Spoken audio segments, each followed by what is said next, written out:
अस्सलाम वालेकुम फ्रेंड्स, उम्मीद है सहर के साथ मैं हूं नूर तबस्सुम। और आज मैं आपको जो टॉपिक पढ़ाने जा रही हूं वो है वर्ब एंड इट्स टाइप्स। जी हाँ, आज आप वर्ब की 8 टाइप्स और उसकी एग्जांपल्स सीखेंगे, जिनमें जो टाइप्स हैं उनका नाम है।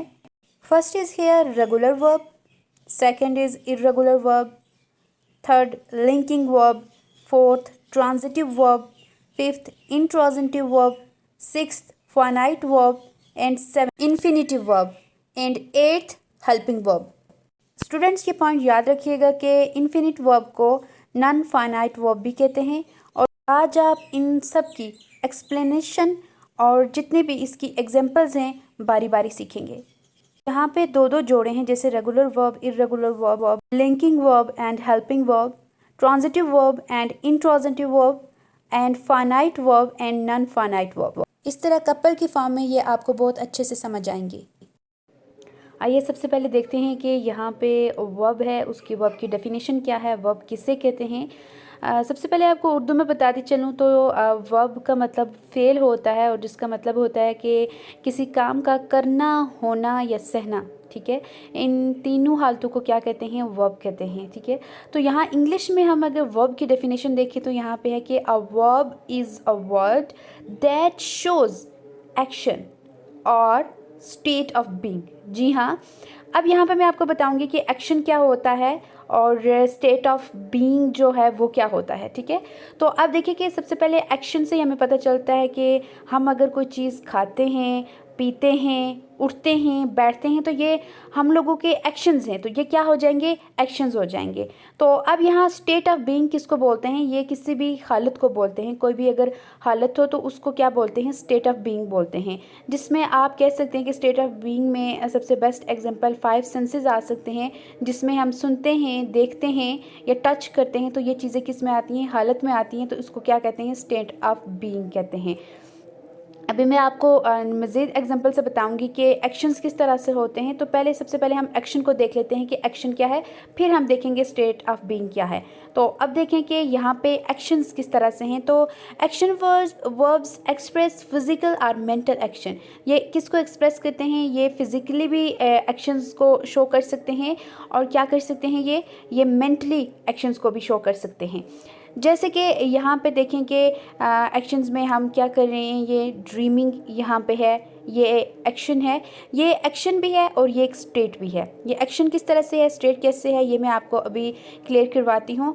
क्योंकि एक्शन इसलिए है कि ये एक इंसान एक काम कर रहा है, ड्रीम ख्वाब देखना भी एक वर्क है, इस वजह से ये क्या है, ये एक्शन है। ठीक है, तो जब हम ये कहें कि एक हालत इसलिए है कि ये कम्प्लीटली सो जाता है, तो एक स्पेसिफिकली हम इसमें हमारी एनर्जी यूज़ नहीं हो रही है। एक्शन वर्ब्स में हमेशा याद रखिएगा कि आपकी कोई भी अगर एनर्जी यूज़ होती है, चाहे वो पोटेंशियल एनर्जी है, जो एनर्जी भी आप वहाँ पे आप एनर्जी यूज़ कर रहे हैं, तो वो क्या हो जाएगी, वो एक्शन वर्ब में आ जाएगी। ठीक है, क्योंकि अब यहाँ पे देखिए कि वो एक आदमी है, वो ड्रीम देख रहा है, तो यहाँ पे क्या हो रहा है, यहाँ पे उसकी एनर्जी नहीं यूज़ हो रही। तो जब एनर्जी नहीं यूज़ हो रही तो ये एक हालत है, तो इस वजह से ये क्या हो जाएगा, बिल्कुल ये क्या, ये स्टेट हो जाएगी। ठीक है, अब यहाँ पे हम करें रनिंग। ठीक है, अब यहाँ रनिंग है तो वो दौड़ रहा है, तो दौड़ में डेफिनेटली उसकी एनर्जी यूज़ हो रही है, तो जब एनर्जी यूज़ हो रही है तो ये क्या हो जाएगा, एक्शन हो जाएगा। डांसिंग, तो जब भी हम डांस करते हैं तो हमें अच्छा खासा खा पी के तो हमें डांस करना पड़ता है, तो इस डांस में फिर क्या होता है, एनर्जी यूज़ होती है, तो ये क्या हो जाएगा, फिर एक्शन वर्ड हो जाएगा। क्लियर। फिर नेक्स्ट देखेंगे स्टडिंग। स्टडिंग में भी जब हम स्टडी करते हैं तो हमें एनर्जी की ज़रूरत पड़ती है, तो उसमें क्या होता है, ये एक्शन हो जाएगा। अब थिंकिंग, थिंकिंग में क्या है, इसमें हमारी एनर्जी यूज़ नहीं हो रही है, हम काम कर रहे हैं, हमारा दिमाग काम कर रहा है, हमारा ब्रेन कम्प्लीटली इस टाइम थिंकिंग कर रहा है, तो वो एक काम हो रहा है, इस वजह से ये वर्ब है।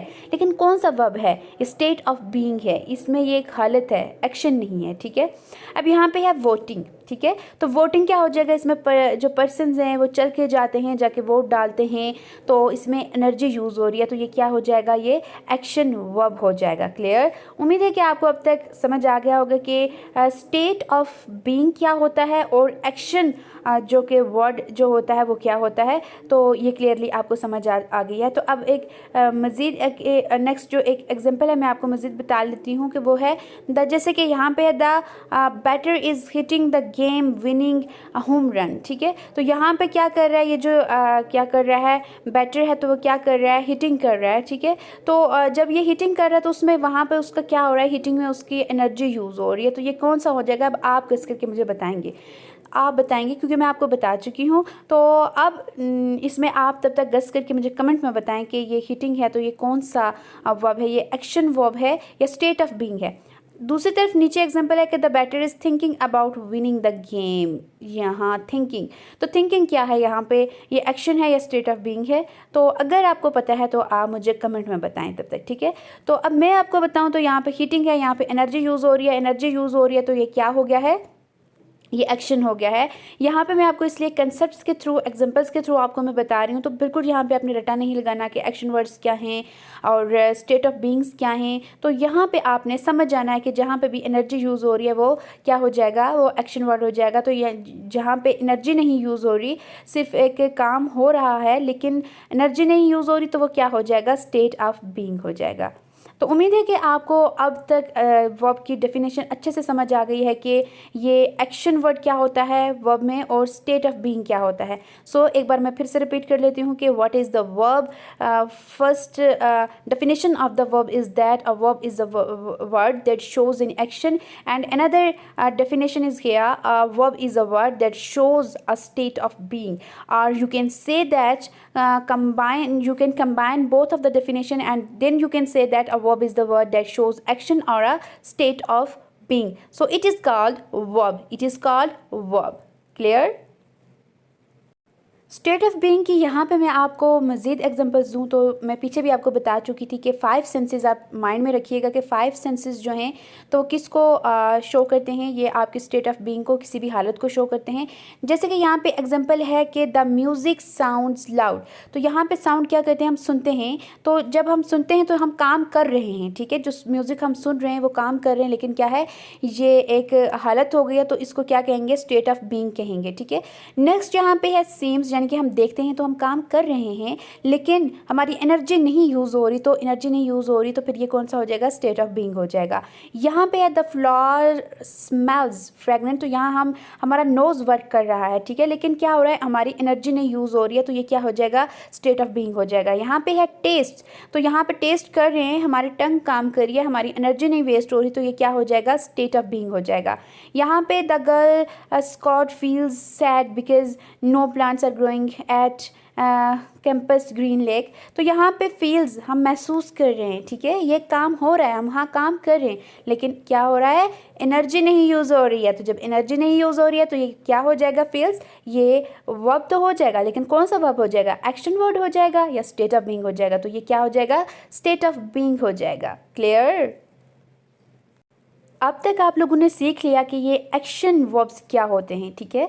इसके बाद आपने उसमें ये भी सीखा कि उसमें स्टेट ऑफ बीइंग क्या है। तो दोनों चीज़ें आपने अच्छे से देखी हैं, लेकिन यहाँ पे मैं एक एग्जांपल्स भी आपको दूंगी कि जिस तरह से यहाँ पे हम एक म्यूज़िक केन की हम यहाँ पे मिसाल दे देते हैं कि एक्शन वर्ब में एक मिसाल बहुत अच्छी ये भी है कि आप म्यूजिशियंस के बारे में आप कर सकते हैं कि musicians do all of the action in a band, ठीक है, इन अ बैंड। तो अब देखिए कि म्यूजिशियन क्या कर रहे हैं, वहाँ पे बैंड में क्या कर रहे हैं, एक्शंस कर रहे हैं, क्या कर, उनके एक्शंस क्या हैं, वो क्या है कि वो कोई एक ऐसा म्यूजिशियन है जो गिटार बजा रहा है, कोई ऐसा है जो सिंगिंग कर रहा है, कोई ऐसा है जो उसका जो भी उसके म्यूज़िक है वो बजा रहा है। सो ये जितने भी लोग वो काम कर रहे होंगे तो वो क्या कहलाएंगे, म्यूजिशियन कहलाएंगे, और जो वो काम कर रहे हैं तो वो क्या कहलाते हैं, एक्शन कहलाते हैं।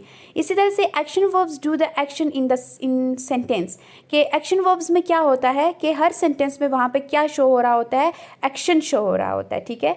अब हम म्यूजिशियंस की नेक्स्ट हम बात करें, हेल्पिंग वर्ब में बात करें तो जिस तरह से आप यहाँ पे देख सकते हैं कि हेल्पिंग वर्ब ये भी एक अनदर टाइप है किसकी, वर्ब की, ठीक है। कौन कौन सी टाइप, जहाँ पे जैसे कि पीछे मैं आपको बता चुकी थी कि मैं आपको हेल्पिंग वर्ब के बारे में बताऊंगी, मैं आपको लिंकिंग वर्ब के बारे में भी बताऊंगी।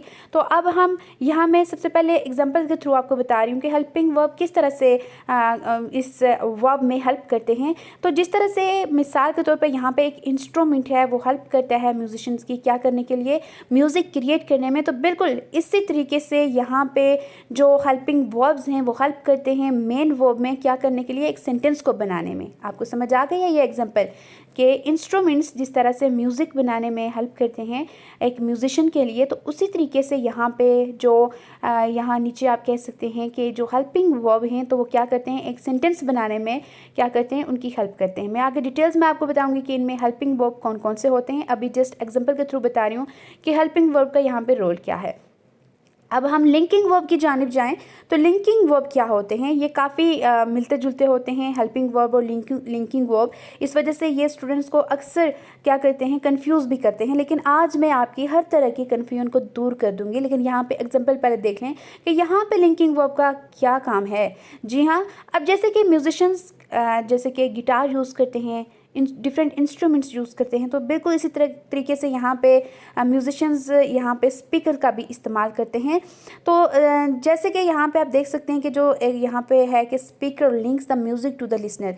क्या करते हैं स्पीकर, वापस जो लिसनर्स होते हैं, सुनने वाले होते हैं, सुनने वालों के दरमियान में और जो एक स्पीकर का एक लिंक क्रिएट हो जाता है, क्योंकि स्पीकर में आवाज़ आती है और लिसनर्स उसको लिसन करते हैं, उसको सुनते हैं, तो वो क्या हो जाता है, इन दोनों के दरमियान में एक लिंक क्रिएट हो जाता है। तो बिल्कुल इसी तरीके से क्या करते हैं कि जो लिंकिंग वर्ब्स होते हैं वो लिंक करते हैं सब्जेक्ट में के साथ टू अ नाउन और एडजेक्टिव इन द सेंटेंस। किसी भी नाउन या एडजेक्टिव के तौर पे क्या करते हैं, ये लिंक करते हैं, किसी भी सेंटेंस में लिंक करते हैं। तो आपको समझ आ गई है। मैं एक बार फिर से रिपीट कर लेती हूँ, रिवाइज कर लेती हूँ कि एक्शन वर्ब जो होते हैं ये जैसे कि एक म्यूजिशियन है, उसमें म्यूजिशियंस डिफरेंट काम कर रहे हैं, उनके जो एक्शंस हैं तो एक एक्शन वर्ब की तरह के काम एक उसके साथ एग्जाम्पल मैच हो रही है।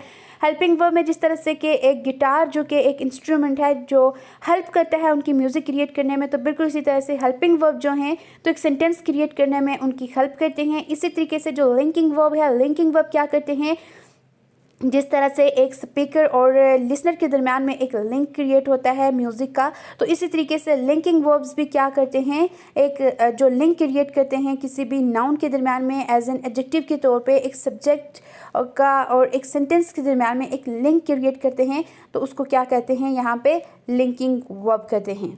सो स्टूडेंट्स, उम्मीद है आपको यहाँ पे इन एग्जांपल्स के थ्रू अब तक समझ आ गया कि ये जो टाइप्स हैं हेल्पिंग वर्ब्स, लिंकिंग वर्ब्स, तो इनका क्या रोल है। अब तक आप एक्शन वर्ब्स की ऑल एग्जांपल्स जो हैं वो आप सीख चुके हैं, वो समझ चुके हैं, और अब आप पढ़ेंगे हेल्पिंग वर्ब की एग्जांपल्स। ठीक है, इसमें हेल्पिंग वर्ब किस तरह से, कैसे ये जो हेल्प है कैसे ये एक सेंटेंस में हेल्प करते हैं, तो ये अब हम देखेंगे। यहाँ पे एग्जांपल है कि I might join the soccer team. तो यहाँ पे सोसर टीम को जो कह रहे हैं कि यहाँ पे इसने जो वर्ड जो यहाँ पे हुआ है माइट, कि क्या कि मैं ज्वाइन कर सकता हूँ। माइट में क्या सेंटेंस में क्या आ रहा है उर्दू सेंटेंस में कि मैं सोसर की टीम को ज्वाइन कर सकता हूँ। तो माइट यहाँ पे क्या हो जाएगा, हेल्प कर रहा है कि वो कर सकता है या नहीं कर सकता, हमें इस चीज़ को बता रहा है। तो इस तरह से ये कौन सा वर्ब है, हेल्पिंग वर्ब है। सो इधर से आप देख सकते हैं कि she will celebrate her birthday on January. तो जनवरी में आप देख सकते हैं कि यहाँ पे विल जो है यूज़ हुआ है। तो विल ने क्या किया है, सेंटेंस में हेल्प की है। ठीक है, इस सेंटेंस में उसने हेल्प किया है, और क्या हुआ है यहाँ पे उसकी हेल्प से ये हमें पता चला है कि वो उसकी बर्थडे को जनवरी में ज्वाइन करेगी या नहीं करेगी। तो अब हमें पता चल गया कि वो करेगी। तो इस तरह से इसने ये जो विल का जो यहाँ पे जो वर्ड है, तो इसने सब्जेक्ट यहाँ सब्जेक्ट के साथ यहाँ उसकी हेल्प की है, और हम लोगों की एक हेल्प की है। हमें बताया है कि शी जो है तो वो सेलिब्रेट करेगी या नहीं करेगी। तो ये यहाँ पे विल जो है तो एज एन हेल्पर यूज़ हुआ है। इस तरह से we have ordered a pizza. तो यहाँ पे हैव क्या हुआ है, लिंक यहाँ पे हेल्पिंग के तौर पे यूज़ हुआ है। इस तरह से इट विल ये हेल्प के तौर पे यूज़ हुआ है। शी इज़, ठीक है, she is finishing her homework. अब देखिए वो अपना काम ख़त्म कर रही ठीक है। अगर यहाँ तक बात होगी तो हमें समझ नहीं आ रही कि कौन से टेंस की बात हो रही है, कर रही है, काम ख़त्म कर रही है, कर चुकी है, कर रही थी या कल करेगी, तो हमें नहीं समझ आ रही। तो इस तरह से ये हेल्पिंग वर्ब्स हैं, जितने भी ये हेल्पिंग वर्ब्स हैं, ये इज़ जो है तो एज एन हेल्प यहाँ पे हमें हुई है कि यहाँ कौन सा टेंस यूज़ हुआ है, तो इस वजह से इसको क्या कहा जाता है, हेल्पिंग वर्ब कहा जाता है। अब आपको मैं हेल्पिंग वर्ब और लिंकिंग वर्ब के बारे में बताऊँगी। हेल्पिंग वर्ब के बारे में आप जान चुके हैं, अब मैं आपको लिंकिंग वर्ब के बारे में बताऊँगी। फिर यहाँ पे स्पेशली डिफरेंस बताऊंगी हेल्पिंग वर्ब के हवाले से और लिंकिंग वर्ब के हवाले से, तो आपको मज़ीद क्लियरनेस हो जाएगी कि इसमें हेल्पिंग वर्ब कौन से हैं और लिंकिंग वर्ब कौन से हैं। जी हाँ, अब आप लिंकिंग के बारे में देखेंगे। तो जैसे कि एक्शन के बारे में आप पढ़ चुके हैं कि ये ऐसे वर्ड्स हैं जो एक्शन शो करते हैं, जिनमें आप में अगेन यहाँ पे कुछ मज़ीद वर्ड्स देख सकते हैं आप। यहाँ पे स्विंग है जो कि झूला झूलने को बोलते हैं। कोई झूला झूले अगर तो उसको क्या बोलेंगे, स्विंग बोलेंगे। तो एक पर्सन क्या हो रहा है, एक्शन परफॉर्म कर रहा है। शाउट है तो हम हमारी एनर्जी यूज़ हो रही है, तो परफॉर्म उसमें एक्शन जो वर्ब है वो यूज़ हो रहा है। गो में है तो गो में हम चल रहे हैं, तो इसमें डेफिनेटली अगर कहीं हम जाएंगे तो हमारी एनर्जी यूज़ होगी। राइट में हम एनर्जी यूज़ करते हैं, डांस में हम एनर्जी यूज़ करते हैं। सो ये एक्शन वर्ड से हेल्पिंग वर्ब में आपको मैं बता चुकी हूँ कि ये एक इंस्ट्रूमेंट की तरह, जैसे इंस्ट्रूमेंट म्यूज़िक क्रिएट करने में हेल्प करता है, तो ये इस तरह से ये वर्ड्स हमारे सेंटेंस क्रिएट करने में एज एन वर्ब हेल्प करते हैं। कि helping verb help you show action, कि जब भी आप एक्शन करते हैं आपके उस एक्शन को ये क्या करते हैं, शो करते हैं। तो जिसमें कौन कौन से वर्ड्स हैं, might, may, be, is, are, do, can, could, will, would, should, was, am, must, being word. तो ये जितने भी वर्ड्स हैं हमारे लिए हेल्पिंग वर्ड्स हैं, क्योंकि जब भी हम सेंटेंस बनाते हैं तो हमें यहाँ पे क्या होता है कि हमें पता चल जाता है एक्शन वर्ड्स के साथ कि एक जो इंसान एक्शन कर रहा है तो वो किस सेंस में कर रहा है, तो किस टेंस में कर रहा है, तो ये हेल्पिंग वर्ब है। तो मैंने आपको ये भी बताया था कि हेल्पिंग वर्ब का लिंकिंग वर्ब के साथ बहुत ज़्यादा ये क्लोजली एसोसिएट करते हैं। तो linking verbs links things together. तो जैसे कि मैंने आपको पीछे बताया कि जैसे लिसनर का और एक स्पीकर का आपस में लिंक होता है, वो म्यूज़िक जब सुनते हैं तो उन दोनों के दरम्यान में लिंक क्रिएट हो जाता है। तो इसी तरह से ये ऐसे वर्ड्स हैं यहाँ पे, बी, इज़, एम, वाज, वर, और, बिकेम, बीइंग। तो ये ऐसे वर्ड्स हैं जो क्या करते हैं सेंटेंस में जब भी हम यहाँ पे लगते हैं तो ये लिंक क्रिएट करते हैं। किसका लिंक क्रिएट करते हैं, सब्जेक्ट के दरम्यान में और ऑब्जेक्ट के दरम्यान में एक लिंक क्रिएट होता है, या फिर ये किसी भी मतलब एक टेंस को सबसे पहले ये शो करते हैं और ये एक लिंक क्रिएट करते हैं। तो उम्मीद है कि अब तक आपको टाइप्स जो कि अब तक जो आपको बताई गई हैं, जिसमें एक्शन वर्ड आपको सबसे पहले बताया गया है, उसके बाद आपको हेल्पिंग वर्ब के बारे में बताया गया है, उसके बाद आपको लिंकिंग वर्ब के बारे में बताया गया है। अब मज़ीद इसकी कुछ टाइप्स हैं वो मैं आपको नेक्स्ट अब मज़ीद बताती हूँ थ्रू पिक्चर्स। अब हम पढ़ेंगे कि जो वर्ब की अनदर टाइप्स में से दो टाइप्स हैं, वो हैं एक है ट्रांजिटिव वर्ब और दूसरा है इंट्रांजिटिव वर्ब। ठीक है, अब हम इनके बारे में डिटेल से पढ़ेंगे कि ट्रांजिटिव वर्ब क्या है। ठीक है, सबसे पहले ट्रांजिटिव वर्ब को देख लें। ट्रांजिटिव वर्ब क्या है, are transitive verb has a direct object. इसमें क्या होता है, डायरेक्ट ऑब्जेक्ट होता है। ठीक है, जैसे कि आपको बताती चलूँ कि एक सेंटेंस जब बनाया जाता है, जैसे कि यहाँ पे इसके ट्रांजिटिव के हवाले से आप यहाँ पे एग्जाम्पल यहाँ पे देख लें कि यहाँ पे एग्जाम्पल है कि द ऑडियंस अपलॉड्स द एक्टर्स, कि ऑडियंस जो हैं उन्होंने क्या किया, एक्टर पे तालियां बजाई। तो यहाँ पे देखें कि जो ऑडियंस है ये सब्जेक्ट है, अपलॉड्स क्या है यहाँ पे, वर्ब है, और द एक्टर्स यहाँ पे क्या है, ये ऑब्जेक्ट है। तो याद रखिएगा कि कभी भी कोई sentence without subject, verb and object नहीं हो सकता। अगर उसमें ऑब्जेक्ट नहीं है तो वो क्या हो जाएगा, इनकम्प्लीट हो जाएगा, उसका सेंस इनकम्प्लीट होगा। ठीक है, जब उसका सेंस इनकम्प्लीट होगा तो वो क्या होगा, वो ट्रांजिटिव, फिर जब इनकम्प्लीट होगा तो ट्रांजिटिव नहीं होगा। ठीक है, तो इसी तरह से देखिए कि यहाँ पे ये या आपको बताया जा रहा है कि transitive verb has a direct object. तो अगर इसका ऑब्जेक्ट है तो यहाँ पे आप देख सकते हैं कि ऑब्जेक्ट है, तो इस वजह से ये ट्रांजिटिव है। अब इसी के आप अल्टरनेट देखेंगे इंट्रांजिटिव वर्ब को, तो इंट्रांजिटिव वर्ब इसी के अल्टरनेट इसके अपोजिट है। ठीक है, जैसे an intransitive verb doesn't have a object. ठीक है, इसमें डायरेक्ट ऑब्जेक्ट नहीं होता। तो डायरेक्ट ऑब्जेक्ट नहीं होता तो एग्जांपल यहाँ पे आप देखेंगे कैसे होगा कि द ऑडियंस अपलॉड्स लाउडली। तो यहाँ पे ऑडियंस क्या है, ऑडियंस यहाँ पे क्या है, सब्जेक्ट है, अपलॉड्स यहाँ पे क्या है, ये यहाँ पे वर्ब है, लाउडली आपको क्या लगता है ये ऑब्जेक्ट है लाउडली? नहीं, बिल्कुल भी नहीं। ये इसलिए ऑब्जेक्ट नहीं है क्योंकि ये लाउडली, आपको पता है कि ये एक एडवर्ब फ्रेज़ है, ठीक है। एडवर्ब फ्रेज़ यहाँ पे यूज़ हुआ है, लेकिन यहाँ पे ऑब्जेक्ट नहीं हुआ क्योंकि हमें ये तो पता है कि उन्होंने जो कि तालियां हैं वो तेज़ आवाज़ में, बुलंद आवाज़ में उन्होंने, उनकी जो तालियां थी उसकी साउंड जो थी उसकी काफ़ी बुलंद थी, हाई थी। लेकिन यहाँ हमें नहीं पता कि तालियां किस पे बजा रहे हैं, क्यों बजा रहे हैं। तो जब हमें यहाँ पे सेंस क्लियर नहीं हो रहा, ठीक है, तो जब इनकम्प्लीट सेंस होगा तो वो क्या हो जाएगा? इंट्रांसिटिव हो जाएगा। और जब हमें पता चल जाएगा कि ये एक्टर्स पे तालियां बजा रहे हैं तो इसका सेंस क्या हो जाएगा? कंप्लीट हो जाएगा, तो ये ट्रांसिटिव हो जाएगा। तो इसकी डेफिनेशन हमेशा याद रखिएगा, एक तो इसमें डायरेक्ट ऑब्जेक्ट होता है और इसका एक कंप्लीट सेंस होता है।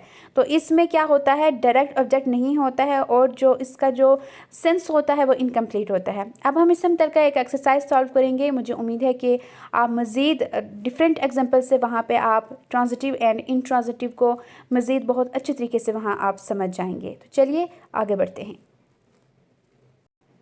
उम्मीद है कि अब तक आपको ट्रांजिटिव एंड इंट्रांजिटिव का डिफरेंस समझ आ गया होगा। अब हम एक्सरसाइज सॉल्व करेंगे और चेक करेंगे कि क्या आपको वाकई में ट्रांजिटिव एंड इंट्रांजिटिव की समझ आ चुकी है। तो इस एक्सरसाइज के थ्रू हम डिटरमाइन करेंगे ट्रांजिटिव और इंट्रांजिटिव के दरमियान। तो अब देखिए यहाँ पे एग्जांपल है द ट्रेन अराइव्ड। तो देखिए ट्रेन अराइव्ड, तो यहाँ पे ट्रेन क्या है? सब्जेक्ट है, अराइव्ड वर्ब है।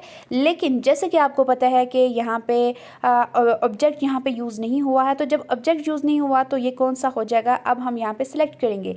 जी हाँ, आपके पास ऑप्शन है, आप ज़रा सोचिए कि ये क्या है। अगर ऑब्जेक्ट नहीं होता तो वो क्या होता है? ट्रांजिटिव होता है या इंट्रांजिटिव होता है? तो जी हाँ, जहाँ ऑब्जेक्ट नहीं होता तो वो क्या होता है? इंट्रांजिटिव होता है। ओके, आगे नेक्स्ट हम चलते हैं। The passengers road the train. अब यहाँ पे हमने इस सेंटेंस में, सेकेंड सेंटेंस में हमने चेक करना है कि यहाँ पे ऑब्जेक्ट यूज़ हुआ है या नहीं। तो ये देखें, पैसेंजर सब्जेक्ट है, रोड क्या है? वर्ब है, और ट्रेन क्या है? जी हाँ, यहाँ पे तो ऑब्जेक्ट यूज़ हुआ है। तो जब ऑब्जेक्ट यूज़ हो जाएगा तो वो क्या होगा? फिर ऑब्जेक्ट यूज़ होगा तो वो ट्रांजिटिव हो जाएगा, ठीक है। अब हम चलते हैं next. The baby drinks from his bottle. तो अब देखें, द बेबी ड्रिंक्स, अब हमें यहाँ नहीं पता चला, यहाँ पे ये सब्जेक्ट है, ये वर्ब है, लेकिन ऑब्जेक्ट नहीं है, ठीक है। ये जो बॉटल है ये आप कह सकते हैं प्रेपोजिशनल फ्रेज हो सकता है, ये नाउन हो सकता है, लेकिन ऑब्जेक्ट नहीं है क्योंकि हमें नहीं पता कि बच्चा क्या पी रहा है, ठीक है। बच्चा क्या पीता है, यहाँ अपनी बोतल से क्या पी रहा है, तो बोतल से हमें नहीं जब समझ आ रही तो फिर इसका मतलब है कि यहाँ पे ऑब्जेक्ट नहीं है। तो जब ऑब्जेक्ट नहीं होगा तो ये क्या हो जाएगा? इंट्रांजिटिव हो जाएगा। क्या हो जाएगा? इंट्रांजिटिव। अब देखिए, the baby drinks milk from his bottle, ठीक है। The baby drinks milk. अब यहाँ पे आपको सब्जेक्ट का भी पता है, आपको वर्ब का भी पता है, तो यहाँ हमें पता चल गया कि बच्चा क्या पी रहा है? दूध पी रहा है। तो जब हमें पता चल गया कि यहाँ पे ऑब्जेक्ट मिल्क है, तो फिर जब हमें ऑब्जेक्ट का पता चल गया तो ये फिर क्या हो जाएगा? ट्रांजिटिव हो जाएगा, ठीक है। नेक्स्ट देखिए, the bird is flying away. पांचवा क्या है? The bird is flying away. तो यहाँ पे सब्जेक्ट यूज़ सॉरी, हाँ जी हाँ, ये सब्जेक्ट है, ये फ्लाइंग क्या है? वर्ब है। तो अवे क्या होगा फिर? अवे क्या आपको लगता है ये ऑब्जेक्ट है? नहीं, ये ऑब्जेक्ट नहीं है, ये प्रेपोजिशनल फ्रेज है। ये अवे जो है प्रेपोजिशनल फ्रेज है। सो यहाँ पे ऑब्जेक्ट जो है, जो था तो वो यूज़ नहीं हुआ। तो जब ऑब्जेक्ट ही यूज़ नहीं हुआ तो फिर हाँ, ये क्या हो जाएगा? ये इंट्रांजिटिव हो जाएगा। क्या हो जाएगा? इंट्रांजिटिव हो जाएगा। नेक्स्ट देखिए, the women ordered sandwich with mustard and mayonnaise. जी हाँ, अब इसमें आपने देखना है, यहाँ पे सब्जेक्ट है, यहाँ पे वर्ब है, तो क्या यहाँ पे ऑब्जेक्ट है? तो बिल्कुल, यहाँ जो क्या उसने ऑर्डर किया है हमें ये देखना है। तो उसने क्या किया है? मायोनीज़ को जो कि ऑर्डर किया है। तो फिर ये इसकी वजह से जब हमें पता है कि इसमें क्या है? ऑब्जेक्ट है, तो जब ऑब्जेक्ट है तो ये क्या हो जाएगा? ट्रांजिटिव हो जाएगा, ठीक है। अब हम सातवें की जानिब चलते हैं। The sun warms our planet throughout the years. तो यहाँ पे हमारे पास सब्जेक्ट है, यहाँ पे वार्म्स क्या है? अब यहाँ पे देख सकते हैं वार्म्स हमारे पास यहाँ पे वर्ब है। तो अब हम देखेंगे कि क्या हमारे पास यहाँ पे ऑब्जेक्ट है या नहीं। तो अब यहाँ पे देखें, यहाँ पे वर्ड है प्लेनेट। तो अब हम नीचे एक्सप्लेनेशन में भी जाके इसको देख सकते हैं कि ये ट्रांजिटिव है या इंट्रांजिटिव है। तो यहाँ पे क्या है, what does the sun warm, कि ये जो सन है तो जो वार्म हुआ है तो ये सन क्या चीज़ है, हमें पता चल रही है यहाँ पे क्या है, प्लेनेट। तो इस वजह से ये क्या हो जाएगा, जब हमें पता है कि उसमें ऑब्जेक्ट यूज़ हुआ तो ये क्या हो जाएगा, ट्रांजिटिव हो जाएगा। अब देखिए, some birds in Canada fly south in the winter, कि कुछ बर्ड्स जो हैं तो क्या करते हैं विंटर में क्या करते हैं, कनाडा में फ्लाई करते हैं, कौन सी डायरेक्शन में, साउथ में। तो ये देखिए यहाँ पे हमें डायरेक्शन का पता चला है, यहाँ पे सब्जेक्ट है, यहाँ पे फ्लाई वर्ब है, और साउथ का हमें नहीं पता, ये डायरेक्शन है, ठीक है, लेकिन ऑब्जेक्ट नहीं है, ठीक है। तो जब यहाँ पे ऑब्जेक्ट नहीं है, तो जो ऑब्जेक्ट नहीं होता तो फिर उसमें क्या चीज़ आती है, इंट्रांजिटिव आती है। अब एक्सप्लेनेशन में हम देख लेते हैं कि क्या हमने करेक्ट यहाँ पे किए हैं, हमने बहुत सारे यहाँ पे सॉल्व किए हैं। तो पहले में ऑब्जेक्ट नहीं था तो ये इंट्रांजिटिव था, ठीक है, बिल्कुल ये इंट्रांजिटिव है। The verb arrive can not have an object, क्योंकि यहाँ पे क्या नहीं है, ऑब्जेक्ट नहीं है। बाकी मैं आपको डिटेल्स खुद ही बता चुकी हूँ। यहाँ पे इंट्रांजिटिव था, फिर सेकंड क्या है, यहाँ पे ट्रांजिटिव है, बिल्कुल यहाँ पे ट्रांजिटिव है। सो जो भी डिटेल्स थी यहाँ पे मैं आपको ऑलरेडी खुद ही बता चुकी हूँ। तो ये सारी डिटेल्स जो हैं क्या हैं, करेक्ट हैं। तो अगर आपको समझ आ गई और आपने मेरे साथ मुझसे पहले पहले एक्सरसाइजेस सॉल्व की हैं, तो इसका मतलब है कि आपको इंट्रांजिटिव एंड ट्रांजिटिव की समझ बहुत अच्छे से आ गई है। तो चलिए अब हम आगे बढ़ते हैं, इससे आगे क्या है। अब आप वर्ब की अनदर टाइप्स जिसमें फाइनाइट वर्ब और नॉन फाइनाइट वर्ब के बारे में पढ़ेंगे, ठीक है। नॉन फाइनाइट वर्ब को हम इन्फिनिटिव्स भी कह सकते हैं, इन्फिनिटिव्स, ओके, याद रखिएगा ये वर्ड। तो यहाँ पे हम जो पढ़ने जा रहे हैं वो हम इसके बारे में डेफिनेटली फाइनाइट वर्ब और नॉन फाइनाइट वर्ब के बारे में ही पढ़ेंगे, ठीक है। तो अब देखिए फाइनाइट वर्ब में सबसे पहले क्या है, इसके यूजेज क्या हैं, डेफिनेशन क्या है। तो सबसे पहले देखिए कि ये जो फाइनाइट वर्ब होते हैं ये किसके तौर पे यूज़ होते हैं, मेन वर्ब के तौर पे यूज़ होते हैं, ठीक है, जो कि नाउन के अकॉर्डिंग होते हैं। तो मेन वर्ब कौन से हैं, जैसे कि मैं आपको बता चुकी हूँ कि जो एक्शन वर्ब होते हैं ना, तो वो मेन वर्ब होते हैं। एक्शन वर्ब जो भी हम हेल्प करते, जो भी हम काम करते हैं या जो भी हम किसी की हेल्प करते हैं, जो भी काम हम, आप कह सकते हैं, पीछे आपने एक्शन वर्ड्स की बेशुमार एग्जांपल्स पढ़ी हैं, तो जो भी हम वो काम करते हैं तो वो क्या होता है, वो मेन वर्ब कहलाते हैं, ठीक है। जिनमें एनर्जी यूज़ होती है वो मेन वर्ब होती हैं, और जिनमें एनर्जी नहीं यूज़ होती तो वो कौन से थे, वो हेल्पिंग हो गए, या फिर आप दूसरे लिंकिंग कह सकते हैं, वो हो गए। तो जो हेल्पिंग और लिंकिंग नहीं होते तो वो मेन वर्ब नहीं होते। तो यहाँ अगर आपसे कोई पूछे कि मेन वर्ब क्या होता है, तो आप उनको अब बता सकते हैं कि मेन वर्ब ये होता है, जो कि किस में यूज़ होता है, फाइनाइट वर्ब में यूज़ होता है, ठीक है। तो उसके बाद ये क्या होते हैं, इसकी सेकंड इसका यूजेज क्या है कि use only in present and past tense. बिल्कुल, ये जो फाइनाइट वर्ब होते हैं ये प्रेजेंट या फिर पास्ट में यूज़ होते हैं, ठीक है। इसके अलावा जैसे कि यहाँ पे आप देख सकते हैं ना किस तरह से प्रेजेंट, शी वॉक्स होम, ठीक है। तो वॉक्स जो है तो प्रेजेंट को शो कर रहा है, और नीचे हम देखें कि शी वॉक्ड होम, ठीक है। तो शी वॉक्ड होम हो जाएगा, तो ये क्या हो जाएगा, पास्ट में हो जाएगा। तो ये कौन कौन से टेंस में यूज़ हो रहा है, प्रेजेंट में और पास्ट में। तो जब भी ये प्रेजेंट और पास्ट में यूज़ होंगे तो हमें पता चल जाएगा कि ये फाइनाइट वर्ब्स हैं, ठीक है। अब हम एग्जांपल्स नीचे देखें, you promised me the last ticket, तो यहाँ पे प्रोमिस्ड है तो प्रोमिस्ड क्या हो जाएगा, फाइनाइट वर्ब हो जाएगा। फिर यहाँ पे I am excited about going to amusement park, तो अम्यूजमेंट पार्क के हवाले से वो कह रहे हैं कि मैं एक्साइटेड हूँ। तो यहाँ पे देखें यहाँ एक्साइटेड जो है तो यहाँ पे मेन वर्ब के तौर पे यूज़ हुआ है, लेकिन एम जो है तो यहाँ पे मेन वर्ब नहीं है, लिंकिंग वर्ब या हेल्पिंग वर्ब में ये आ रहा है। तो इस तरह से ये क्या हो जाएगा, ये हमें पता चल जाएगा कि फाइनाइट वर्ब में है। सो ये यहाँ पे बेशुमार एग्जांपल्स हैं। अब मज़ीद देखिए, खुद आप गेस करें कि यहाँ पे क्यों, इसकी क्या वजह है, क्यों ये फाइनाइट वर्ब से रेलिवेंट करते हैं, एसोसिएट करते हैं, ठीक है। तो ये था फाइनाइट वर्ब का कंसेप्ट। अब हम चलते हैं नॉन फाइनाइट वर्ब की जानिब। इसकी डेफिनेशन और यूजेज क्या है, कि इसकी डेफिनेशन ये है कि इसमें मेन वर्ब क्या होते हैं, नहीं यूज़ होते हैं।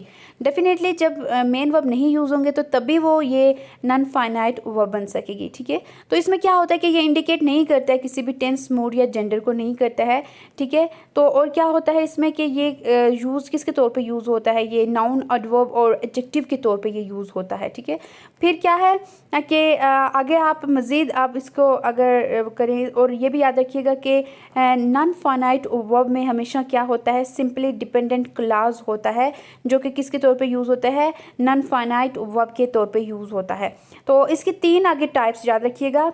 पीछे आपने डिफरेंट आपने टाइप्स पढ़ी हैं, जिसमें आपने लिंकिंग वर्ब भी पढ़ा है, हेल्पिंग वर्ब पढ़ा है, फिर आपने फाइनाइट वर्ब अभी तक पढ़ चुके हैं, और अब नॉन फाइनाइट वर्ब के बारे में पढ़ रहे हैं। तो आगे अगर नॉन फाइनाइट वर्ब की कोई आपसे टाइप्स पूछे तो उसकी आगे 3 टाइप्स हैं, ठीक है। कौन सी? एक है जेरेंड, एक है इन्फिनिटीज़, और तीसरा है पार्टिसिपल। जी हाँ, आपसे कोई पूछे कि जेरेंड वर्ब क्या है, तो आपने बताना है कि जेरेंड वर्ब वो होते हैं जिसके आगे किसी भी मेन वर्ब के आगे जब आईएनजी लगता है, जैसे ये मेन वर्ब था गो, तो आईएनजी लग गया तो ये जेरेंड बन गया है। स्विम है तो आईएनजी लग गया है तो उसके आगे मेन वर्ब के आगे लगा है, या एक्शन वर्ड के आगे आईएनजी लगा है तो वो जेरेंड बन गया है। वी इंजॉयड देयर सिंगिंग, ठीक है। तो यहाँ से आपको ये चीज़ें पता चल जाएंगी कि यहाँ पे जेरेंड वर्ब यूज़ हुए हैं, जो कि जब जेरेंड वर्ब यूज़ होंगे तो वो क्या बन जाएगा, नॉन फाइनाइट वर्ब बन जाएगा। अब हम बात करें इन्फिनिटीज़ की, तो इन्फिनिटीज़ क्या होते हैं, यहाँ पे आप देख सकते हैं कि अब यहाँ पे sentence I decided not to go to New York, तो यहाँ पे आपने देखा कि टू का यूज़ हो रहा है, ठीक है। टू का जब यूज़ हो रहा है तो इसका मतलब है कि ये क्या है, इन्फिनिटीज़ हैं। इसी तरह से आई हैड रेदर, तो रेदर क्या है, इन्फिनिटीज़ हैं। तो इन्फिनिटीज़ यूज़ हो रहे हैं तो वो कौन सा बन जाएंगे, नॉन फाइनाइट वर्ब बन जाएंगे। तो पार्टिसिपल में आपको जैसे कि पता ही है कि जब भी हम पार्टिसिपल में कंटिन्यूस टेंस को हम यूज़ करें जिसमें आईएनजी लग रहा हो, तो वो क्या हो जाता है कि the man crying the bricks is my father. तो इस तरह से यहाँ पे क्या हो जाता है, ये पार्टिसिपल यूज़ हो रहा है। तो जब भी ये पार्टिसिपल, जैसे सेकेंड एग्जाम्पल में है कि she showed us a plate of scones creamed with cream, तो बिल्कुल यहाँ आपको नज़र आ गया है कि यहाँ पे पास्ट टेंस तो यूज़ हुआ है, लेकिन क्या है यहाँ पे ये जब टेंसेस को शो करेगा जब भी, तो ये क्या हो जाएगा, पार्टिसिपल बन जाएगा। तो पार्टिसिपल जब बन जाएगा तो ये क्या हो जाएगा कि नॉन फाइनाइट वर्ब बन जाएगा। तो उम्मीद है कि आपको अब तक नॉन फाइनाइट वर्ब की भी समझ आ गई है। अब हम नेक्स्ट टाइप्स जो वर्ब की हैं हम उसकी जानिब बढ़ेंगे। अब तक आपने ट्रांजिटिव और इंट्रांजिटिव के बारे में भी जान लिया है, तो अब हम देखेंगे कि regular verbs and irregular verbs क्या होते हैं। जी हाँ, आपने वर्ब जब भी पढ़े होंगे आपने बार बार ये नाम सुना होगा, रेगुलर वर्ब, ठीक है, इर्रेगुलर वर्ब, लेकिन शायद आपको आज तक नहीं पता कि ये रेगुलर वर्ब क्या होते हैं और इर्रेगुलर वर्ब क्या होते हैं। तो आज मैं आपको बताऊंगी कि रेगुलर वर्ब क्या होते हैं। सबसे पहले हम रेगुलर वर्ब में देखें कि आप अक्सर कुछ फॉर्म्स होती हैं जो आप बनाते हैं, जैसे यहाँ पे फर्स्ट फॉर्म है एक्ट, उसकी पास्ट फॉर्म है एक्टेड, उसकी थर्ड पार्टिसिपल है एक्टेड, ठीक है। तो ये प्रेजेंट, पास्ट और इसकी पार्टिसिपल को शो करता है। तो इसी तरह से बेक, बेक्ड, बेक्ड, फिर बिहेव्ड। यहाँ पे बेशुमार आप आगे देख सकते हो कि नीचे आगे एग्जांपल्स हैं जो कि आपको अब तक समझ आ गया कि रेगुलर वर्ब्स क्या होते हैं, यानी कि जिसके आगे हम ईडी लगाते हैं, आगे जब भी फॉर्म लगाते हैं एक्ट, एक्टेड, एक्टेड, तो वो क्या हो जाते हैं, रेगुलर वर्ब हो जाते हैं। तो इसको क्या कहते हैं, जब भी हम किसी फॉर्म ऑफ वर्ब के आगे ईडी लगाते हैं तो वो क्या होते हैं, रेगुलर वर्ब होते हैं। उम्मीद है आपको अब तक समझ आ गई होगी रेगुलर वर्ब क्या होते हैं। अब हम देखेंगे कि इर्रेगुलर वर्ब क्या होते हैं। क्या? Irregular verb. इर्रेगुलर वर्ब में देखें कि यहाँ पे प्रेजेंट है, पास्ट है, पार्टिसिपल है, तो अब कैसे बनेंगे ये। यहाँ पे बियर है जैसे कि, तो बियर में क्या हो जाएगा, बोर, फिर क्या हो जाएगा, बॉर्न, ठीक है। बीट है तो बीट की सेकंड फॉर्म क्या हो जाएगी, बीट, तो थर्ड फॉर्म क्या हो जाएगी, बीटन। तो यहाँ पे आपने देखा कि यहाँ पे इनके साथ ईडी नहीं लग रहा है। क्या हो रहा है, ईडी नहीं लग रहा है। तो जब ईडी नहीं लग रहा तो फिर क्या हो जाएगा, ये क्या हो जाएगा, तो ये इर्रेगुलर वर्ब्स हो जाएंगे, क्योंकि इसमें ईडी, देखिए यहाँ पीछे हमने देखा था कि एक इजीली एक सीक्वेंस सा है, लेकिन यहाँ पे सीक्वेंस नहीं है, यहाँ पे इसकी कोई एक हालत नहीं है कभी। मतलब आप देख सकते हैं कि बियर की इसके त्रोड़ मरोड़ करके तो इसका बोर बन गया है, फिर थर्ड फॉर्म में ये बर्न बन गया है। तो burn it's something different as compare to beer. तो लेकिन क्या है, मतलब तीनों का एक ही है, लेकिन ये प्रेजेंट में हो जाएगा, ये पास्ट में हो जाएगा, ये पार्टिसिपल में हो जाएगा। इस तरह से ये नीचे आप देख सकते हो मज़ीद एग्जांपल्स हैं, बिकम है, बिकेम बन गया है, बिकम बन गया है। तो इस तरह से बिफॉल, बिगेट, इस तरह से ये डिफरेंट यहाँ पे आप एग्जांपल्स हैं, आप मज़ीद भी आप इनको देख सकते हैं, पढ़ सकते हैं, तो आपको यहाँ पे इजीली आपको समझ आ जाएगी।